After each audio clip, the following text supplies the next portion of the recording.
when we look at China's leverage,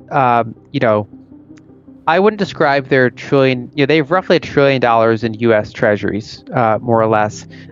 We can remember that back in March 2020, during the COVID crash, there was an issue where foreigners started selling treasuries, so the treasury market broke alongside the stock market, which was unusual because normally when the stock market's going down that much, people flee into the relative safe haven of treasuries. And at first, people were doing that until it got so bad that the foreign sector and risk parity funds had to kind of unwind in a disorderly way. And when that happened, the Fed came in and bought $1 trillion of treasuries in 3 weeks. They ended up doing multiple trillions of dollars in total QE. And so compared to China's, ability to sell up to $1 trillion in treasuries, I think that's something that could be absorbed. But I think that there are much bigger risks, between these two countries. One is that much like how Russia had their reserves, frozen, China is actually vulnerable to having their reserves frozen. So that's a risk on their side. A risk on our side is that China can, nationalize a lot of our companies' manufacturing facilities or otherwise cut us off. And that's a much bigger problem than just selling, half or all of their treasury stash in kind of a disorderly way. So I think Luke Groban described it well, a fellow analyst. He pointed out that, Lehman was like a $600 billion balance sheet, whereas China, it's like a multiple tens of trillions of dollar balance sheet. So basically, the interlinkage between these two countries is so great that they have very significant ways to hurt each other, even more so than some of the ways that Russia and Europe, for example, have ways to hurt each other. Partially how high it goes, and it's also partially the speed with which it gets there, right? So if the dollar kind of grinds up slowly over time, it get to a higher level without breaking things compared to if it just shoots straight up, which is what it did during that COVID crash. That's what triggered the foreign sector having to sell it, because if you look at foreign balance sheets, they have something like $13 trillion in dollar denominated debt, according to the Bank for International Settlements. That's mostly not owed to the U.S. It's like owed to other foreign entities. So countries in Africa owe China, countries in South America and Turkey, they might owe European entities, right? It varies across the world, but it's denominated in dollars. And so if you have a situation where dollar-based cash flows are drying up while they still have all that debt, they have a problem. But one of the things that they can do is, the foreign sector has tens of trillions of dollars worth of U.S. assets. That includes stocks, treasuries, corporate bonds, and less liquid U.S. real estate. And so the entities that have those types of assets can sell those assets if they ever need dollars. And that's what we saw in that kind of March 2020 environment. And obviously some emerging markets are in better shape than others. So for example, Turkey's in a very rough spot because they have liabilities that exceed their assets in terms of international reserves. Whereas when you look at, a country like Brazil, they're in somewhat better shape, for example, and so they have more options available to defend their currency. We're also seeing, if you look at the dollar index, as strong as it has been lately, it's actually been more a factor of how weak the euro and the yen are. If you look at the dollar compared to a lot of other major currencies, it's been strengthening, but in many cases it's still below the highs it reached in 2020. Whereas, when you compare it to the euro or yen, that's a different story. It's kind of broken out against those. So I think that this particular dollar rally has not been as vicious on emerging markets as it could have been. But if it keeps grinding up, and especially if it goes up in a disorderly, quick way, that can absolutely put pressure on, especially the weaker emerging markets, the ones that have more debt than they have, international reserves. So Turkey's at risk, Chile's at risk.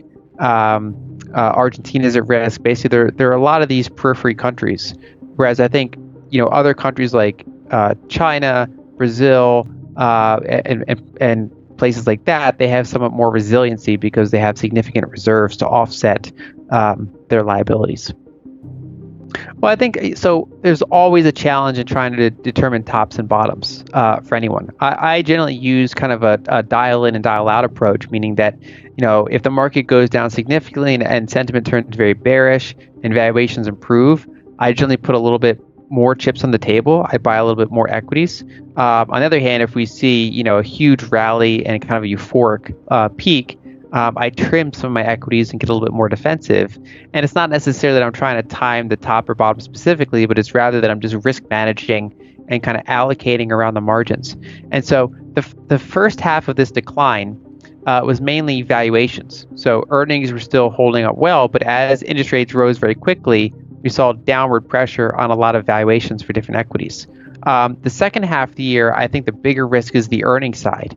And so we've seen somewhat of a relief rally here as forward expectations of interest rates have cooled off.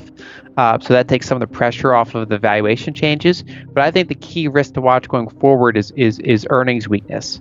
And I'm very kind of sector dependent. And so, for example, I think that there are energy pipelines, there are healthcare stocks, there are value-oriented, dividend-oriented equities out there that are trading at average or historically below average valuations, even as the broad market is rather expensive. And so I think it comes down to, it could come down to individual stock selection or sector focus.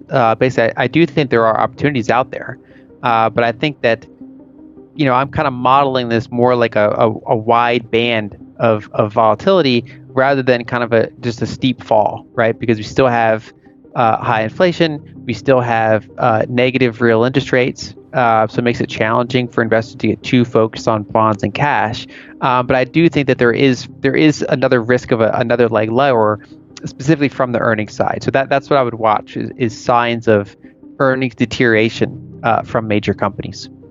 So I always have some cash equivalents and kind of those types of defensive assets.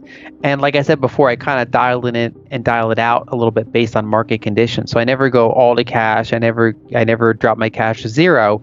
But instead, if we have if equities are down 20%, and then there's some kind of particular names that are down 40-50%, but I think that are high quality, I then might take some of my cash and just kind of lean in a little bit to some of those things that fell quite a bit.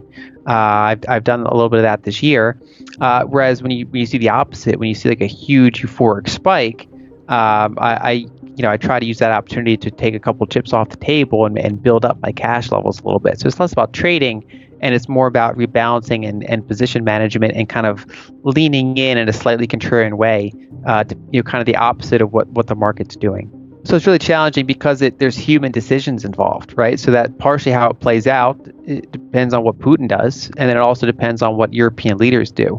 But I think in general, they're going to resort to more diversified energy sources, burning more coal, burning oil for electrical energy, which is generally not what you want to be doing, but it's something you can do in an emergency, and getting more LNG, and so that can put higher pressure over time on energy prices globally. I mean, if they're basically buying oil to try to fill some of the gap they have from natural gas, that puts upward pressure on global oil markets, and they're more fungible than natural gas.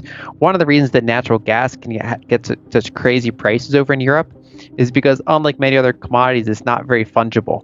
So, things like copper and oil are their prices vary somewhat around the world, but it's actually a pretty narrow band for the most part, because it's usually not that hard to ship those things to where they need to be.